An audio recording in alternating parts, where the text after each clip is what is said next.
Eu, Valfrido Schmidt, mais uma vez convosco, trazendo mais uma mensagem e revelação de esperança. Se você gostou da nossa mensagem, compartilhe-a com os seus amigos. Você também pode se inscrever no nosso canal e também pode curtir a nossa mensagem dando o seu joinha, colaborando assim conosco. Mas antes de nós irmos ao nosso assunto de hoje, vamos fazer uma oração. Pai querido, te agradecemos as bênçãos que recebemos de Ti durante esta semana. Estamos aqui mais uma vez para trazer uma mensagem aos nossos amigos, que o Espírito Santo possa me usar e que também possa abraçar a todos aqueles que estiverem me ouvindo e que possamos realmente sentirmos a Tua presença conosco.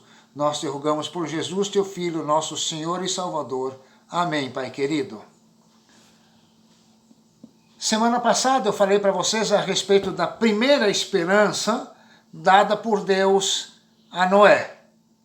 E hoje eu vou falar a vocês a respeito da segunda esperança dada por Deus a Noé.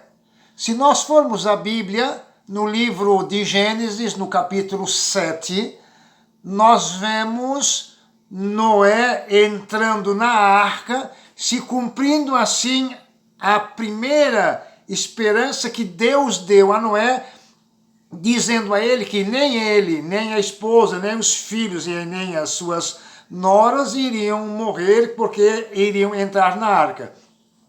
E no capítulo 7 nós encontramos esse relato.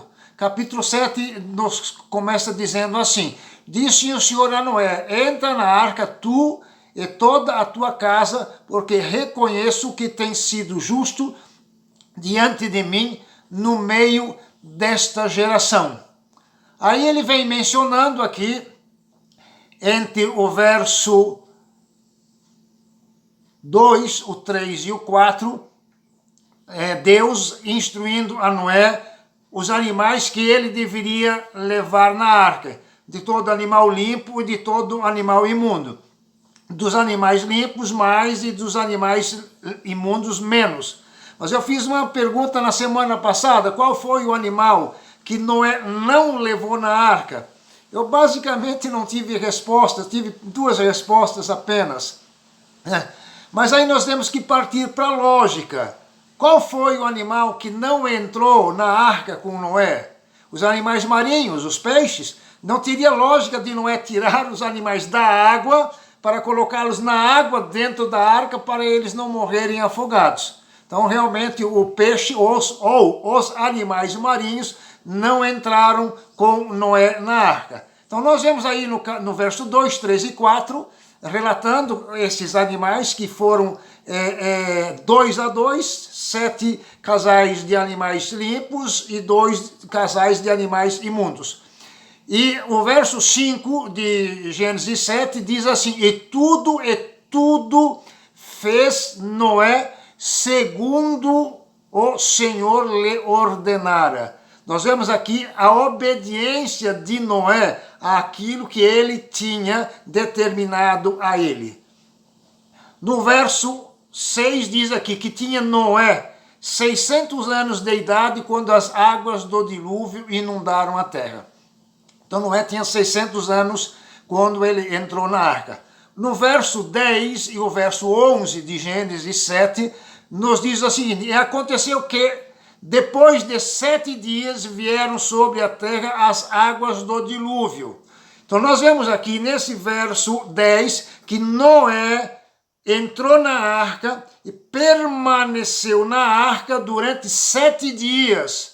Somente depois de 7 dias é que começou a chover. Quando? Nos diz o verso 11. No ano 600 da vida de Noé, aos 17 dias, no segundo mês, nesse dia, romperam-se todas as fontes do grande abismo e as comportas do céu se abriram.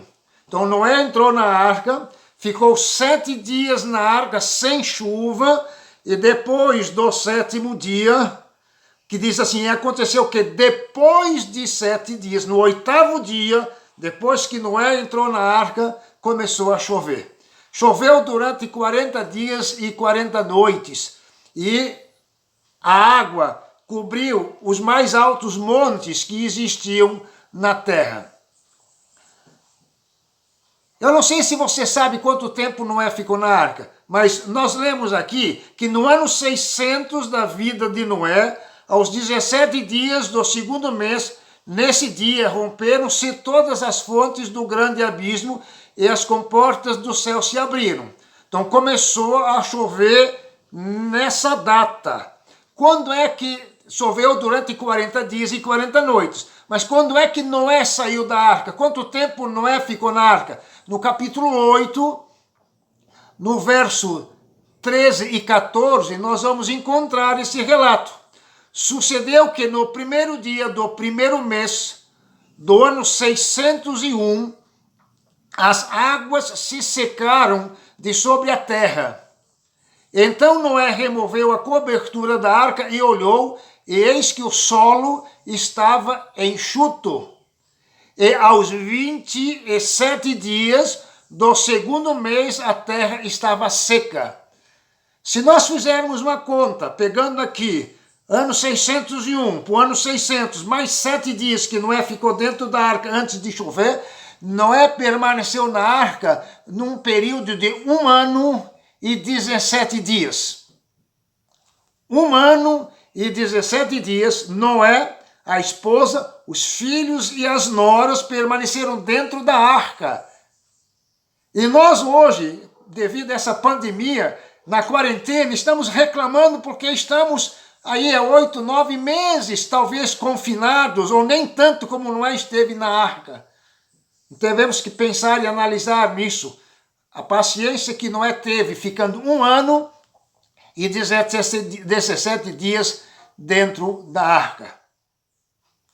No verso 15 e 16, nós vemos então aqui, no capítulo 8, relatando, então disse Deus a Noé, sai da arca, e contigo tua mulher e teus filhos e as mulheres de teus filhos.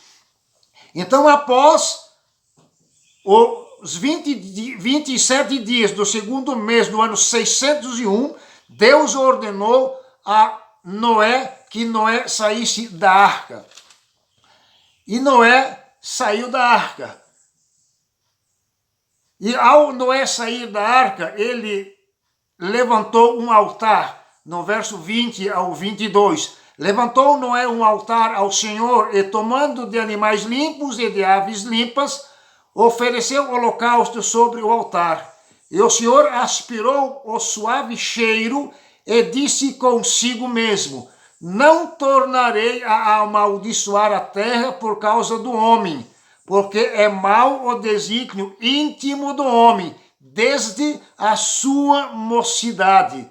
Nem tornarei a ferir todo o vivente como fiz. Enquanto durar a terra, não deixará de haver sementeira e ceifa, frio e calor, verão e inverno, dia e noite.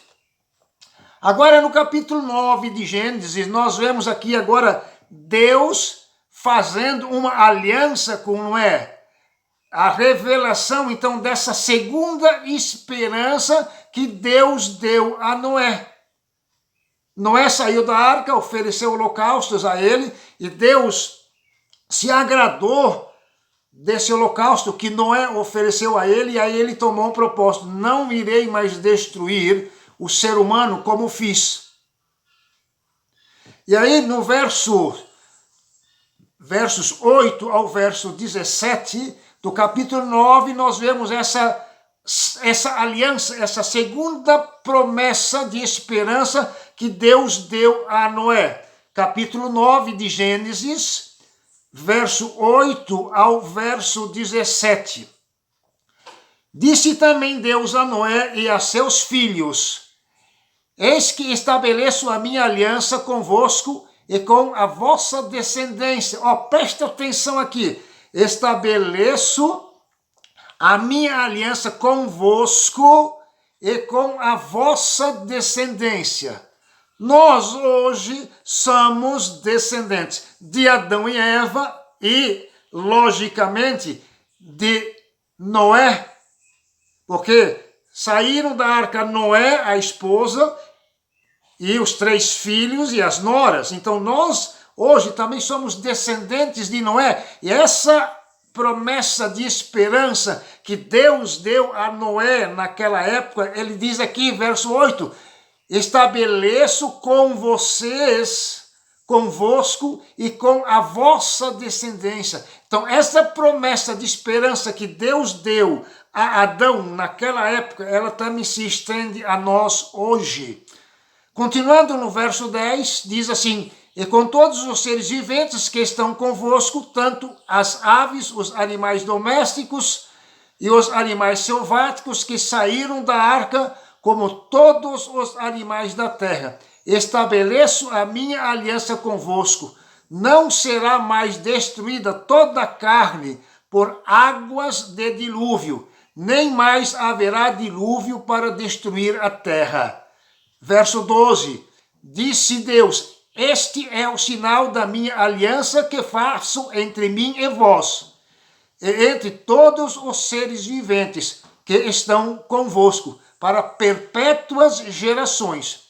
Porém nas nuvens o meu arco será por sinal da aliança entre mim e a terra. Verso 14, sucederá que quando eu trouxer nuvens sobre a terra, e nela aparecer o arco, então me lembrarei da minha aliança firmada entre mim e vós, e todos os seres viventes de toda a carne, e as águas não mais se tornarão em dilúvio para destruir toda a carne.